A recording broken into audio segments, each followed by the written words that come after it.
कांग्रेस की सरकार जानबूझ करके देश के अंदर आतंकवाद को बढ़ावा देना चाहती है। यानी कि काम हम नहीं कर पाए तभी तो ऐसा हो रहा है। आज भी वही बात, वही चीजें कही जा रही है, उसी बात पे वोट लिया जा रहा है। राम मंदिर तो बनेगा, वहाँ पर हर हाल में बनेगा। नव निर्माण होगा हिंदुस्तान का, इसको परम वैभव तक पहुँचाया जाएगा। अब तक नहीं आया, पिछले साल का 1 साल हो गया पैसे को। ये किसान ही है जो आपसे बात कर रहे हैं। 60 साल में कांग्रेस ने देश को चाट लिया था, खत्म कर दिया था। बेरोजगारी क्या आज ही पैदा हुई है? देश की जनता जान चुकी है, ये हमेशा लॉलीपॉप देते हैं। बीजेपी ने कहा था कि 15-15 लाख रुपए आपके अकाउंट में जाएंगे। कोई एक भी ऐसी चीज नहीं है जिसे हम अच्छा कह सके या देश के लोग अच्छा कह सके। इस देश में कुत्तों को भी मारने की आ जाती है। जो वंदे मातरम कहेगा वही देश में रहेगा।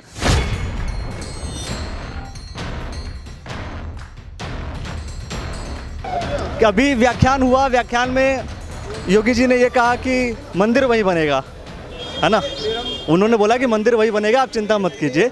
लेकिन ये जो चीज़ है ना, ये तो अभी तक हो जानी चाहिए थी। भारतीय जनता पार्टी को पूर्ण बहुमत मिला था तो बन जाना चाहिए था। फिर दोबारा उसी बात पे अगर बात कही जाएगी तो फिर तो यानी कि काम हम नहीं कर पाए तभी तो ऐसा हो रहा है। आज भी वही बात, वही चीज़ें कही जा रही है, उसी बात पे वोट लिया जा रहा है। शुरुआत हो चुकी है, बहुत दिनों से नहीं, ये 92 से शुरुआत हो गई थी। और इस समय पिछले 5 साल है जो अभियान इस समय चल रहा है वो इसी को लेकर के चल रहा है। राम मंदिर तो बनेगा, वहाँ पर हर हाल में बनेगा। और आप सबका सहयोग उसमें चाहिए, आशीर्वाद चाहिए। और श्री राम का मंदिर, भव्य मंदिर बनेगा वहाँ पर। और ये जो संत बोलते हैं, संत की वाणी में कहीं ना कहीं सत्यता और उनकी दृढ़ता दिखाई दे रही है। इसलिए हम उस संत का सम्मान करते हुए इसको, अभियान को, मोदी जी को अब लाएंगे, हर हाल में लाएंगे। पिछले कांग्रेस में जितने भी दुष्ट दलन थे सबका नाश कर दिया गया है। अगले 5 सालों में निर्माण होगा, विध्वंस करके दुष्टों का, दलनों का, जितनी आसुरी शक्तियाँ इस हिंदुस्तान को बर्बाद कर रही थी उन सब का समूल नष्ट कर दिया है मोदी जी ने। अगले 5 वर्षों में नव निर्माण होगा इस हिंदुस्तान का, इसको परम वैभव तक पहुँचाया जाएगा। मतलब ये अभी आपको इनिशियल स्टेज है। 5 साल और चाहिए, 5 साल बाद जो है विकास हो जाएगा। 50 साल रहेगी सरकार, भाजपा की सरकार 50 साल रहेगी। अच्छा, नहीं, जितना आप विकास का दावा कर रहे हैं उतने विकास के लिए कितने साल की आवश्यकता है आपको? विकास तो हो गया है, हिंदुस्तान 6ठी शक्ति बन गया है, 30वीं शक्ति अंतरिक्ष में बन गया है मोदी जी के राज में। और कितना विकास चाहिए 5 सालों में? 60 साल में कांग्रेस ने देश को चाट लिया था, खत्म कर दिया था। 5 साल में मोदी ने इसको विश्व के परचम लहरा दिया है। कितना विकास चाहिए 5 साल में? कांग्रेस का जो मैनिफेस्टो अभी जारी कर दिया गया, कांग्रेस का मैनिफेस्टो जारी कर दिया गया, उसमें एक अच्छी चीज बताइए। उसकी अच्छी कोई चीज़ है ही नहीं कांग्रेस की। किसान के लिए अगर नया बजट कोई अच्छी नहीं, वो कर ही नहीं बना रहे हैं वो बेवकूफ। देश के किसान को और लोगों को वे लोग निकम्मा बना देंगे। वेनेजुएला में यही हुआ है, वेनेजुएला में यही हुआ है, लोगों को निकम्मा बना दिया। घर बैठे ना वहाँ रोटी होती है, ना पानी है, कुछ नहीं है वहाँ। हिंदुस्तान का मजदूर मेहनती है, उसको रोटी भीख नहीं चाहिए, उसे काम चाहिए। देशद्रोह की डेफिनेशन क्या होगी आज के बाद? कोई भी मुल्क के खिलाफ धोखाधड़ी कर सकता है, बगावत कर सकता है, उसके ऊपर मुकदमा नहीं चलेगा। ये कौन सी धारा है? देशद्रोह की धारा को नरम करना, इसका मतलब आपका आतंकवादियों से, देशद्रोहियों से नाता है, रिश्ता है। लेकिन एक चीज मैं ये पूछ रहा हूँ कि जैसे किसानों के लिए तो अच्छा किया उसने। ये एक मिनट, किसान हमारे साथ है तो किसान से ही पूछते हैं क्या किया किसान के लिए आज तक? पिछले साल मार्च अप्रैल का पैसा गन्ने का अब तक नहीं आया, अब तक नहीं आया। पिछले साल का 1 साल हो गया पैसे को। ये किसान ही है जो आपसे बात कर रहे हैं। क्या कर रहे हैं किसान के लिए? पिछले साल की बात है ना, तो मोदी सरकार तो 5 साल से है। वही तो मैं कह रहा हूँ, गन्ने का तो पेमेंट गवर्नमेंट। किसानों का जितना बकाया है, किसानों का जो बकाया है, क्या ये इसी 5 साल में हुआ है? ये पहले से चला आ रहा है। वो बेरोजगारी की बात करते हैं, बेरोजगारी क्या आज ही पैदा हुई है? ये 70 सालों से बेरोजगारी पैदा नहीं हुई है। बिल्कुल ये, लेकिन रोजगार के लिए भी कांग्रेस ने कुछ व्यवस्थाएं लॉन्च करने की कोशिश की है कि वो 4 लाख नौकरियां देंगे सेंट्रल गवर्नमेंट में, 20 लाख जो वैकेंसीज है उसमें। आपको ये जानना है कि अभी जो कांग्रेस का मैनिफेस्टो लॉन्च हुआ है, कांग्रेस ने जो मैनिफेस्टो जारी किया है, उस विषय में बहुत सारी चीज़ें भारतीय जनता पार्टी ये कह रही है कि देशद्रोह है, यानी कि देशद्रोहियों को आगे बढ़ाने के लिए पूरा मैनिफेस्टो जारी किया गया है। आप इस संदर्भ में क्या कहना चाहते हैं? देखिए, बहुत सारे विषय हैं बात करने के लिए, लेकिन कांग्रेस सरकार ने जो राहुल गांधी ने जो अपना मैनिफेस्टो जारी किया कांग्रेस ने, उस कांग्रेस के मैनिफेस्टो से देशद्रोह की परिभाषा इस देश के देशवासियों के लिए स्पष्ट हो गई। कांग्रेस की सरकार जानबूझ करके देश के अंदर आतंकवाद को बढ़ावा देना चाहती है। ये हिंदू विरोधी पार्टी है। ये पार्टी देश के अंदर जातिवाद विरोधी भी है, राष्ट्र विरोधी, जातिवाद को बढ़ावा देना चाहती है। आज कांग्रेस ने जानबूझ करके यहाँ के देश के देशवासियों की जनभावनाओं के साथ खिलवाड़ करते हुए देश के लोगों के साथ विश्वासघात किया। देशद्रोह की परिभाषा कांग्रेस ने बताई। कहां से देंगे? 72,000 के पास 72,000 रुपए देने की इनकी कोई औकात नहीं। ये हमें बात बताते हैं कि हम 72,000 रुपए देंगे। कहां से देंगे 72,000 रुपए? इन्होंने 70 साल तक देश को लूटा है। उस देश के लूट के खजाने में एक भी पाई का हिसाब नरेंद्र मोदी इनसे लेगा और यहाँ की जनता इस बार इनको जवाब देगी। ये देश को खोखला करना चाहते हैं, देश का सारा खजाना लूटना चाहते हैं। उसी लूट के खजाने के लिए इन्होंने 72,000 रुपए की घोषणा की है। क्या लगता है आपको कि जैसे मैनिफेस्टो के बाद कुछ ऐसे दल भी होंगे, कुछ ऐसे लोग भी होंगे जो उनके साथ हो गए होंगे या हो जाएंगे? कौन होगा उनके साथ? उनके साथ होने का मतलब क्या है? जो लोग कहते हैं कि देश से राष्ट्रीय सुरक्षा कानून जैसी मुख्य धारा 124A को वो हटाना चाहते हैं, ऐसे राष्ट्रद्रोही दल के साथ में कौन होगा? कौन राष्ट्रद्रोही कहलाएगा अपने आप को? ऐसा यही कारण है कि कांग्रेस के बहुत से लोग बीजेपी में आ रहे हैं? नहीं, कांग्रेस को बीजेपी एक मिनट भाई साहब, बीजेपी की लहर है। बीजेपी का जो कुशल नेतृत्व है माननीय नरेंद्र मोदी जी, उनके ऊपर अटूट विश्वास। उनके लहर है या काम का लहर है? नहीं, काम का लहर तो लहर होती है, काम का भी लहर। काम की वजह से लहर है। काम है तभी तो लहर है। हाँ, मोदी जी विकास पुरुष हैं, उनके काम को देखते हुए इसी वजह से मैनिफेस्टो का कोई फर्क पड़ेगा या नहीं पड़ेगा? कोई कांग्रेस ने जो मैनिफेस्टो दिया इसका कोई फर्क नहीं पड़ेगा। और ये ढकोसला है, ये हमारे देश की जनता जान चुकी है। ये हमेशा लॉलीपॉप देते हैं। इन्होंने पहले भी इंदिरा गांधी ने नारा लगाया था गरीबी हटाएंगे, वो इन्होंने गरीबी नहीं हटाई, गरीबी हटा दिया यहाँ से। नेहरू जी के टाइम से गरीबी हटाओ का नारा है, फिर इंदिरा जी के टाइम से है, फिर राजीव गांधी जी के टाइम से है, अब ये इन्होंने फिर नारा लगा दिया गरीबी हटाएंगे। वैसे ही बीजेपी का नारा हिंदुत्व का जो है बहुत पहले से है, आज भी है। 5 साल पहले सरकार तो ही रहेगा, ये नारा हमेशा ही रहेगा। हिंदुत्व का नारा देना कौन सा गुनाह है?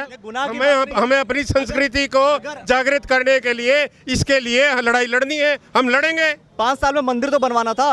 मंदिर बनेगा, वही बनेगा मंदिर। कब तक? कांग्रेस की साजिश रही है जो ये कोर्ट के विचाराधीन है। ये कांग्रेस की वजह से नहीं। ये कांग्रेस आज कहे कि हम मंदिर बनवाएंगे तो मंदिर कैसे नहीं बनेगा? ये स्पष्ट करें कि हम मंदिर चाहते हैं या नहीं चाहती है। अभी प्रियंका वाड्रा ने क्या कहा कि ये एक डिस्प्यूटेड मामला है, तो क्यों कहा? हिंदू धर्म में औरत जो है, नारी जो है, जनेऊ नहीं पहनती है। ये प्रियंका गांधी क्या आपको जनेऊ डाल के बता रही है मैं हिंदू हूँ, और क्राइस्ट का लॉकेट डाल के? हिंदू नहीं है, मतलब नहीं, हिंदू नहीं है, वो क्रिश्चियन है। ये न जाने कौन सी जात का जो इनका खानदान इकट्ठा हो गया है। ये सिर्फ देश को लूट के खाना चाहते हैं। इनको आज सबसे ज्यादा जो आग लगी हुई है, इनको सत्ता चाहिए। ये पूरे देश का खजाना लुटा देंगे, सत्ता चाहिए इनको। बीजेपी ने कहा था कि 15-15 लाख रुपए आपके अकाउंट में जाएंगे। बीजेपी ने कहा था कि 15-15 लाख रुपए आपके अकाउंट में जाएंगे, लेकिन कांग्रेस ये कह रही, सुनिए, कांग्रेस नरेंद्र मोदी ने जवाब मैं देता हूँ। 1 मिनट सुनिए। ये भारतीय जनता पार्टी ने कभी वादा नहीं किया कि ये हम 15 लाख हर एक के व्यक्ति के खजाने में देंगे, अकाउंट में देंगे। ये कहा था कि काला धन आएगा। कितना आएगा? अरे भाई बहुत आएगा। कितना आएगा? अरे भाई बहुत संभाला नहीं जाएगा। फिर भी बताओ कितना आएगा? तो ये कहा गया कि मान लीजिए कि प्रत्येक व्यक्ति के अकाउंट में 15-15 लाख आ जाएगा, इतना पैसा आएगा। ये कभी नहीं कहा गया कि भारतीय जनता पार्टी 15-15 लाख सबके खाते में देगी। ये धोखा है। भारतीय जनता पार्टी भारत माता की वंदे मातरम। मैं ये कह रहा हूँ कि भारतीय जनता पार्टी में नरेंद्र मोदी ने कहा था, लोगों ने यही समझा था कि 15-15 लाख रुपए अकाउंट में आने वाले हैं। लेकिन कांग्रेस ये कह रही है जी 15 लाख तो आए नहीं, लेकिन 72,000 रुपये मैं साल भर में दूंगा, यानी कि ये गारंटी कि 5 साल में मल्टीप्लाई करके 7×5 = 35 है ना, इतने मतलब 3.5 समथिंग लाख रुपीज़ आपको अकाउंट में जाएंगे, इतने की गारंटी तो वो दे रही है। लेकिन भाजपा ने जो जिस चीज़ की गारंटी दी थी उतने पैसे आए नहीं। इसका जवाब तो देंगे ना भाई साहब? हाँ जी देंगे। माननीय मोदी जी ने जिस बात की गारंटी करी थी, अभी ताज़ी योजना घोषणा उनकी है कि 6,000 रुपया प्रति वर्ष दिया जाएगा, उसमें से 2-2 हज़ार रुपये आ चुके हैं। जो वो घोषणा करते हैं वो साथ साथ एप्लीकेबल होती है और खाते में आ जाते हैं। जो 72,000 की योजना कांग्रेस ने अभी मैनिफेस्टो में जाहिर की है, वो केवल इसलिए की है कि कल वो घोटाले को कर सकें। वो ऐसे खाते अपने वो उन किसानों को देंगे जो पैदा ही नहीं हुए हैं, उनको नहीं देंगे। जो किसान हैं वो अपने खातों में भरेंगे, जैसा उन्होंने पहले आज तक 70 सालों में करा है। उनका घोषणा पत्र केवल चुनावी मुद्दे पर होता है, आगे पीछे तो कभी कुछ नहीं करते। वो करके बताए ना क्या है। हमारे मोदी जी ने, प्रधानमंत्री जी ने शक्ति मिशन करके दिखाया है, उसके बाद घोषणा करी। आपको तो नहीं पता था प्रधानमंत्री क्या कर रहे हैं, उन्होंने शक्ति मिशन किया और करने के बाद बताया। और किसी को नहीं पता था आज कौन सा संदेश देने वाले हैं। उन्होंने बताया कि हमने शक्ति मिशन कंप्लीट किया, हम भारत को विश्व के 4थे स्थान पर प्रतिष्ठित कर चुके हैं। उन्होंने ये योजना दिया, तो कितनी बड़ी बात है। जो भारतीय जनता पार्टी करती है वो कहती है, वो करती है। ये 72,000 रुपये आएंगे कहाँ से? भाई साहब एक बात सुनो आप पहले, तो मैं आपको एक थोड़ा सा जवाब देना चाहूँगा। देखो मैं आपको 15 लाख नहीं, मैं आपको 15 करोड़ रुपए भी दे दूँ, आपके का मतलब किसी को भी अगर उसे कर नहीं खाना ना, तो वो 15 करोड़ भी उड़ा देगा, पहली बात। दूसरी बात, माननीय हमारे जो प्रधानमंत्री हैं, बल्कि प्रधानमंत्री नहीं कहूँगा, प्रधान सेवक कहूँगा, क्योंकि सेवा ही कर रहे हैं देश की। उन्होंने देश को रोजगार दिया है जी, PMEGP की स्कीम दी है। PMEGP की स्कीम के अंतर्गत आप प्रधानमंत्री योजना के अंतर्गत लोन लीजिए, बहुत ही कम ब्याज दर पर आपको लोन मिलेगा, आपको रोजगार मिलेगा। मुख्यमंत्री रोजगार योजना, प्रधानमंत्री रोजगार योजना, रोजगार देने की आवश्यकता है भाई साहब। भारत के अंदर किसी को 15 लाख देने की जरूरत नहीं। और रही 15 लाख की बात, तो 15 लाख में आपको बताना चाहूँगा कि हमारे ये जो प्रधानमंत्री जीवन बीमा योजना, उसमें 5 लाख रुपए तक का जो हमारा बीमा है, प्रधानमंत्री जी ने निःशुल्क करवा दिया।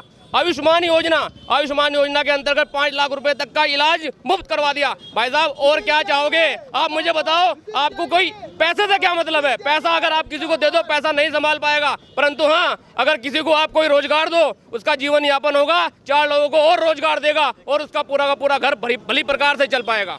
कुछ धाराओं का जो सेना को मजबूती प्रदान करने वाले जो चीज़ें थी वो ख़त्म करने की बात की जा रही है, यानी कि सेना को कमज़ोर करने की बात की जा रही है। इस विषय में भाई हिंदू रक्षा सेना तो कुछ न कुछ कहेगी आप लोग को जी।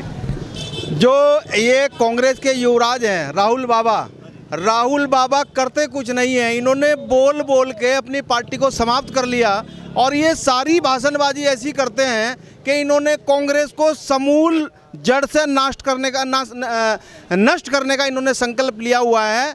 इनके बस का कुछ नहीं है और हिंदुत्व की जो बात करेगा वही देश पे राज करेगा। भारत कुछ दिन में हिंदू राष्ट्र बनने वाला है। योगी जी और मोदी जी के नेतृत्व में मंदिर भी बनेगा, धारा 370 भी समाप्त होगी और जय जयकार होगी और यहाँ वंदे मातरम की जय जयकार होगी। जो वंदे मातरम कहेगा वही देश में रहेगा। भारत की जय जयकार और भारत माता की जय। जय हिंद, जय भारत। जो वंदे मातरम कहेगा वही भारत में रहेगा, यानी कि जो वंदे मातरम नहीं कहेगा वो भारतवासी नहीं होगा, वो जो है राष्ट्रवाद से ओतप्रोत नहीं होगा, वो राष्ट्रवादी नहीं होगा। इसका मतलब वंदे मातरम नहीं कहेगा, वास्तव में उसको हिंदुस्तान में रहने का कोई अधिकार नहीं। अगर वो रहने की कोशिश भी करेगा तो हम लोग नहीं रहने देंगे उसको। वंदे मातरम सर्वोपरि है। भारत माता जिस मिट्टी का अन्न खाता है, जिसके ऊपर उसका पालन पोषण हुआ है, अगर उस भारत माता के लिए वंदे मातरम नहीं बोलेगा तो उसको हिंदुस्तान में, भारत में रहने का कोई अधिकार नहीं है। कांग्रेस जो है बोलने की आज़ादी दे रही है, तो ये तो बहुत शानदार चीज़ है ना फिर हिंदुस्तानियों के लिए। इस देश में कुत्तों को भी मारने की आज़ादी है। नहीं, क्या मतलब है कुत्तों को मारने की आज़ादी है? कुत्तों को भौंकने की आज़ादी है, इसलिए उनको मारने पे कोई दिक्कत नहीं है। अब अगर कांग्रेस ये बात कहती है कि बोलने की आज़ादी है, तो क्या बोलने की आज़ादी दे देंगे? कोई कश्मीर हमसे मांगेगा तो क्या उसको कश्मीर दे देंगे? कल को कोई भारत हमसे मांगेगा तो क्या हम उसको भारत दे देंगे?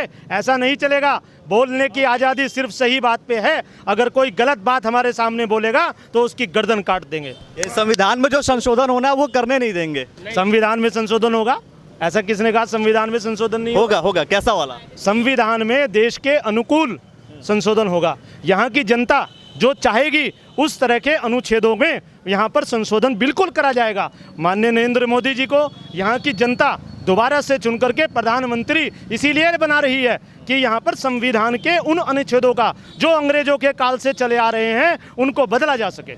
बोलने की आज़ादी का मतलब ये नहीं है कि हम देश के टुकड़े टुकड़े करने की बात कहें, हम देश को तोड़ने की बात कहें, हम देश का विघटन करने की बात कहें। बोलने की आज़ादी में तोड़ने की बात नहीं कही गई है। बोलने की आज़ादी खत्म करें, मतलब बोल सकते हैं आप, स्वतंत्र रूप से बोल सकते हैं, तोड़ना तो अलग चीज़ होगी। वो बोलने की आज़ादी के लिए बात नहीं कर रहे हैं, वो आतंकवाद को खुली छूट देने की बात की आज़ादी की बात कर रहे हैं। वो धारा 124 से हटाना चाहते हैं, जिसके तहत एक जेएनयू के छात्र संघ के नेता के ऊपर मामला दर्ज हुआ था, जिसने ये कहा था कि भारत तेरे टुकड़े होंगे इंशाल्लाह इंशाल्लाह। इस तरीके के लोगों को खुली छूट देने का, उन लोगों को अधिकार देने का षड्यंत्र कांग्रेस पार्टी रच रही है, जिसे यहाँ की पब्लिक, यहाँ की जनता, यहाँ के नेता, यहाँ के लोग सफल नहीं होने देंगे। और जो ऐसी बात करेगा, देशद्रोह की जो बात करेगा, उस पर सारी धाराएं लगेंगी और उसको जेल में भी रहना पड़ेगा, उसको फांसी पर भी चढ़ना पड़ेगा। हाँ जी, आप कुछ कहना चाहेंगे? मैं आपसे ये कहना चाह रहा हूँ, जैसे आप वोट किसको करना चाहेंगे, किस पार्टी को?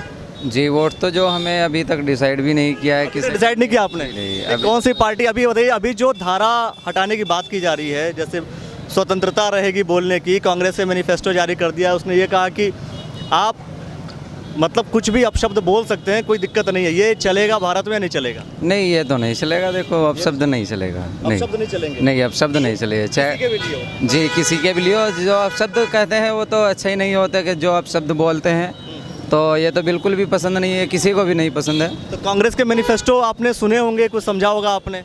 जी, अभी तक इसमें कोई दिलचस्पी नहीं ली है, अभी तक कोई डिसाइड ही नहीं किया है। अभी आया हूँ मैं मीटिंग में, तो देखा तो यहाँ से सब कुछ ही खत्म हो गया। चलिए, आए हैं तो देख लिया, देखते हुए मुझसे बात कर ली, अच्छी बात है। उम्र क्या हो गई होगी आपकी?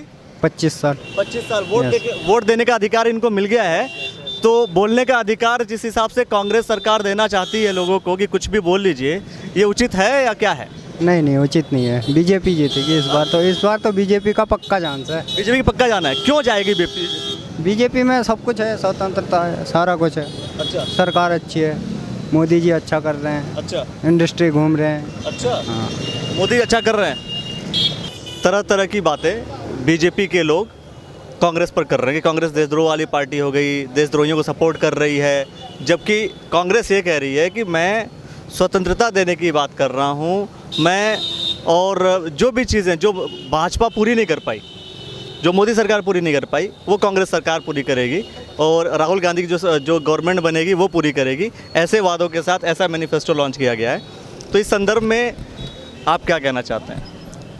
कांग्रेस का जो मैनिफेस्टो है वो पूरी तरह देश को तोड़ने वाला मैनिफेस्टो है। उसमें कहीं भी रचनात्मकता नहीं है, जनमानस कहीं उससे जुड़ा हुआ नहीं है, और उसके मैनिफेस्टो में कई विषय ऐसे हैं बिंदु कि जिनमें देशद्रोह की धारा को हटाना और सेना के जो अधिकार मिले हुए उन्हें सीमित करना, जो हमारे देश के लिए, हमारे लोगों के लिए, कहीं भी हमारा समाज जो है उससे एक सहमत नहीं है, और वो पूरी तरह से तोड़ने वाला मैनिफेस्टो है, जिसे कोई स्वीकार करने वाला नहीं, भारत के अंदर कोई स्वीकार करने वाला नहीं है। लेकिन मैनिफेस्टो या कोई भी जब पूरी योजनाएं बना करके लॉन्च की जाती है, बताई जाती हैं, तो उसमें कुछ तो अच्छाई होती होगी। मैं कह रहा हूँ कि ठीक है, कुछ बुराइयां हो सकती हैं, कुछ समस्याएं हो सकती हैं।